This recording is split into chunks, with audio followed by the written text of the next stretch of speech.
Hey everybody, welcome to Crack Pack Tuesday number 93 on the Mana League. I'm John as always, and we've got ourselves another pack of Aether Revolt. We're going to crack it open, see what's in it, and see what we would take pack one, pick one if this was a draft. Hopefully it's not Pacification Array for the third week in a row. Although I, controversially, didn't pick Pacification Array the previous week. Anyways, up first we have Audacious Infiltrator, 1 and a white for a creature dwarf rogue. It's a 3-1, and it can't be blocked by artifact creatures. I like this guy quite a bit. I like 3-1s for 3 and white. They are my preferred aggressive stats to cost ratio. Having an ability tacked onto them just makes them that much better. This means that it can't be chump blocked by servos or any number of other artifact creatures that you will see on your opponent's side of the board. This can do quite a bit of work in an aggressive deck. It is nowhere near a first pick, however. Metallic Rebuke is up next. 2 and a blue for an instant improvise, and you can counter target spell unless its controller pays 3 generic mana. So it's Mana Leak for potentially Mana Leak cost, potentially more, potentially less. I like Metallic Rebuke in any sort of controlling deck. I'm pretty happy playing the first one of these, sometimes even the second.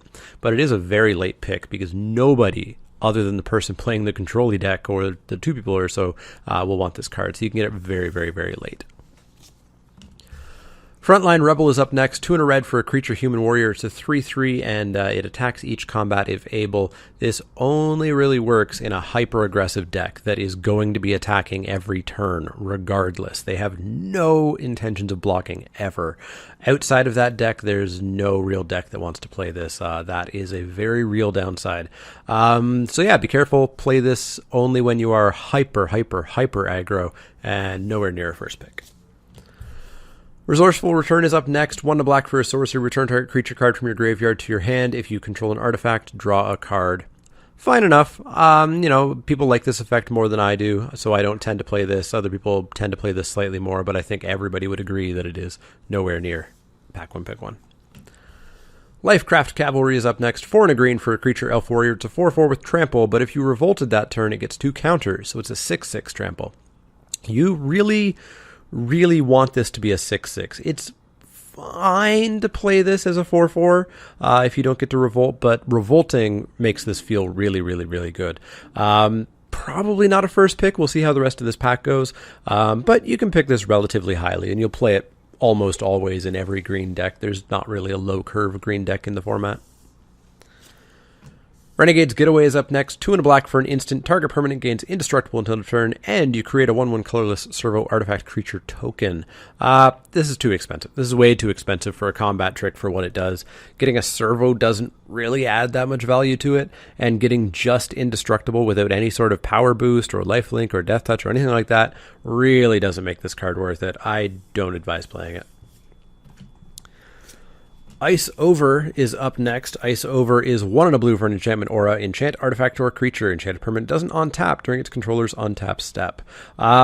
This would be better if it tapped, of course, but it is still relatively cheap. And there is more reasons that things would tap because they have to tap to crew or they have to tap to improvise. So Ice Over is probably fine-ish to play the first one of, we'll say, but I don't think you want to first pick it. But we're going to have to start thinking about some first picks here if we don't get some better commons. Watchful Automaton is up next. 3 generic mana for an artifact creature construct. Pay 2 and a blue to scry. It's also a 2/2. This is fine. If you're blue, play it as a 23rd kind of filler card. If you're not blue, don't touch it. It's just fine, as most of the automatons are. Not a first pick. Speaking of automatons, we've got the other one, Augmenting Automaton. This is probably the one I like the least. The red one's fine, the blue one's fine, the white one's fine, I guess, and the green one's fine. This one is probably not fine.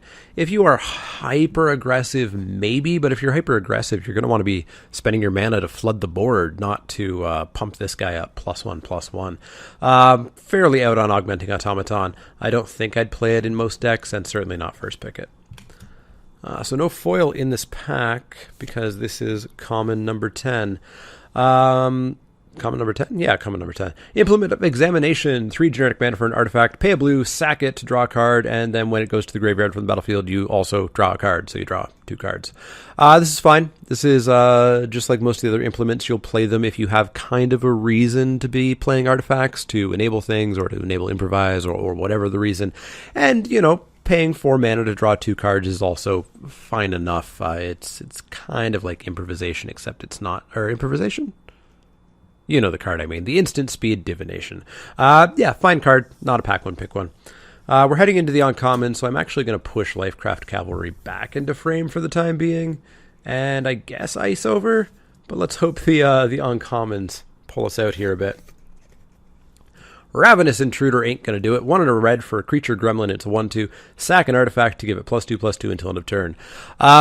Yeah, this guy's never really been a problem because if your opponent does sack everything, you can chump block. And if you chump block, they probably won't sack everything. And it never works out the way you want it to work out. This needs to have trample or flying or some sort of evasion tacked onto it to really be good.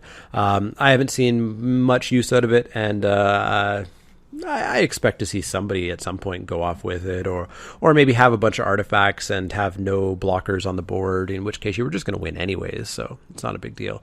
I don't think you'd ever first pick a Ravenous Intruder. Enraged Giant is up next. Enraged Giant is 5 and a red for a creature giant 4/4 trample haste. But you can improvise it, so you could make it a 4 mana, or a 3 mana, or 2 mana, or a single red mana.